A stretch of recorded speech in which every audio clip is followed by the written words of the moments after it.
8 শ্রেণীর লোককে কোরআনে কারিমে যাকাতের খাত হিসেবে উল্লেখ করা হয়েছে। মহান আল্লাহ সুবহানাহু ওয়া তাআলা সূরা তাওবার 60 নম্বর আয়াতে বলেন, ইন্নামাস সাদাকাতু লিল ফুকারাই ওয়াল মাসাকিনি ওয়াল আমিলিনা আলাইহা ওয়াল মুআল্লাফাতি কুলুবুহুম ওয়া ফির রিকাবি ওয়াল গারিমিনা ওয়া ফি সাবিলিল্লাহি ওয়া বিনিস সাবিল।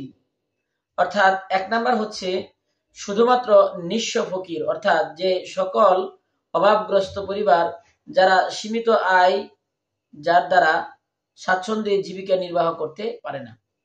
2 নাম্বার এমন অভাবগ্রস্ত মিসকিন যিনি একেবারেই নিঃস্ব, যার কিছুই নেই। 3 নাম্বার আমিল, অর্থাৎ সাদাকা এবং যাকাত আদায়ে নিযুক্ত ব্যক্তি।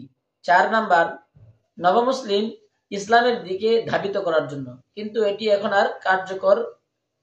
কার্যকারিতা এখন আর নেই। 5 নাম্বার গোলাম আজাদ করার ক্ষেত্রে, অর্থাৎ দাসত্ব থেকে মুক্তির জন্য গোলাম আজাদের ক্ষেত্রে যাকাত দেওয়া যাবে। 6 নাম্বার ঋণগ্রস্ত ব্যক্তিকে তার ঋণ পরিশোধ করার জন্য যাকাত দেওয়া যাবে। 7 নাম্বার আল্লাহর রাস্তায় জিহাদরত ব্যক্তিকে, আল্লাহর রাস্তায় জিহাদরত মুজাহিদকে যাকাত দেওয়া যাবে।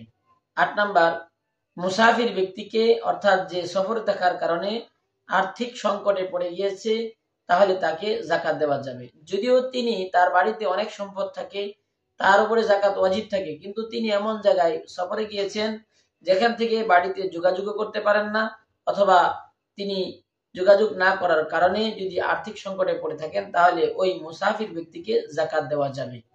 আল্লাহ তাআলা আমাদের সকলকে কোরআন এবং সুন্নাহ অনুযায়ী চলার তৌফিক দান করুন। আসসালামু আলাইকুম ওয়া রাহমাতুল্লাহ।